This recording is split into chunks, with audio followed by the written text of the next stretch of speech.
आपातकाल की घोषणा की है। देश में आपातकाल का कहर जारी था। गिरफ्तारियां हो रही थीं, लेकिन सबसे ज्यादा जिस संगठन को तत्कालीन इंदिरा सरकार ने निशाना बनाया वो था राष्ट्रीय स्वयंसेवक संघ। ये झूठ है, ये ठीक नहीं है, ये अत्याचार है। लेकिन कोई भी आरोप तो सिद्ध नहीं हुआ। यह भी कितना बड़ा एक चुनौती का काम है। देखिए कि लाखों लोग बिना किसी आरोप के झूठे जेल में बंद किए जाए, उनका एक एक डेढ़ वर्ष से उनका बर्बाद हुआ। कौन जिम्मेदार है इसके लिए? एक लोकतांत्रिक व्यवस्था वाले देश में सरकार जेल में डालती है, उत्तर भी नहीं देती। 4 जुलाई 1975 को राष्ट्रीय स्वयंसेवक संघ के ऊपर प्रतिबंध लगा दिया गया। सर संचालक बाला साहेब देवरस को 30 जून को ही नागपुर स्टेशन पर पुलिस ने हिरासत में ले लिया। उन्होंने अपनी गिरफ्तारी के पूर्व ही आह्वान किया। इस असाधारण परिस्थिति में स्वयंसेवकों का दायित्व है कि वे अपना संतुलन न खोएं। सर कार्यवाह माधवराव मूले और उनके द्वारा नियुक्त अधिकारी के आदेशानुसार संघ कार्य जारी रखें। यथापूर्व जन संपर्क, जन जागृति और जन शिक्षा का कार्य करते हुए अपने राष्ट्रीय कर्तव्य का पालन करने की क्षमता जन साधारण में निर्माण करें। यह द्वितीय स्वतंत्रता संग्राम था। That was the second freedom struggle.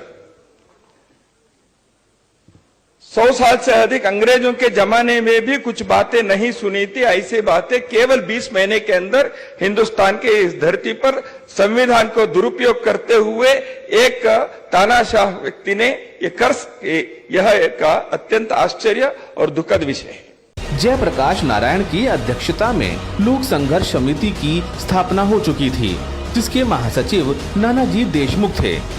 लोक संघर्ष समिति की ओर से आपातकाल विरोधी संघर्ष में 1 लाख से भी ज्यादा स्वयंसेवकों ने सत्याग्रह किया। बिना किसी गुनाह के बड़ी संख्या में वे जेल भेज दिए गए।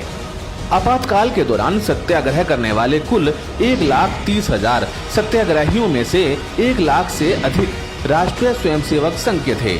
मीसा के अधीन जो 30,000 लोग हिरासत में लिए गए, इनमें से 25,000 से अधिक संघ संवर्ग के थे। राष्ट्रीय स्वयंसेवक संघ के 100 कार्यकर्ता बंदी गृहों और कुछ बाहर आपातकाल के दौरान बलिदान हो गए। उनमें संघ के अखिल भारतीय व्यवस्था प्रमुख श्री पांडुरंग क्षीरसागर भी थे।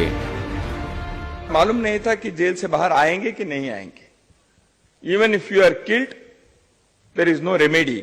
इस प्रकार के हिंदुस्तान के अटॉर्नी जनरल कह सकता है देश की सुप्रीम कोर्ट के सामने। ऐसी स्थिति जब थी,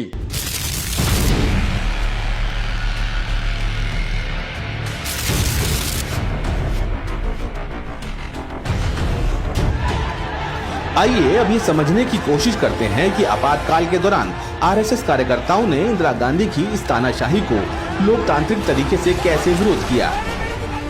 9 अगस्त 1975 को मेरठ नगर में सत्याग्रह किया गया। उसी दिन मुजफ्फरपुर में जगह जगह जोरदार आवाज करने वाले पटाखे फोड़े गए। 15 अगस्त 1975 को लाल किले पर जब प्रधानमंत्री इंदिरा गांधी भाषण देने के लिए माइक की ओर बढ़ी, उसी समय जनता के बीच से 50 सत्याग्रहियों ने नारे लगाए और पर्चे बांटे। 2 अक्टूबर को तत्कालीन प्रधानमंत्री इंदिरा गांधी के सामने महात्मा गांधी की समाधि राजघाट पर सत्याग्रह किया। 28 अक्टूबर 1975 को राष्ट्रमंडल सांसदों का एक दल जब दिल्ली आया था, तब कार्यकर्ताओं ने उन्हें आपातकाल विरोधी साहित्य वितरित किया। 14 नवंबर 1975 को प्रधानमंत्री के सामने नेहरू की समाधि के पास आपातकाल के विरोध में नारे लगाए गए। 24 नवंबर 1975 को अखिल भारतीय टीचर कॉन्फ्रेंस में इंदिरा गांधी के सामने मंच पर जाकर सत्याग्रहियों ने पर्चे बांटे और तानाशाही के विरोध में नारे लगाए। 7 दिसंबर 1975 को ग्वालियर में महान संगीतज्ञ तानसेन की समाधि पर सत्याग्रह किया गया।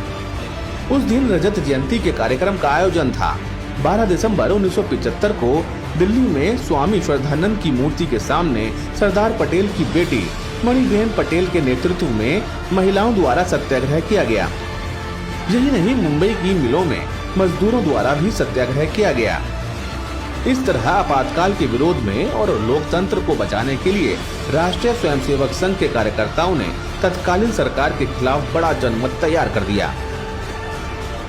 इमरजेंसी के दौरान जब संघ लोकतंत्र को बचाने के लिए आगे आया, तब इंदिरा में भी वो दम नहीं था कि वो दुनिया के सबसे बड़े लोकतंत्र का दम निकाल सके।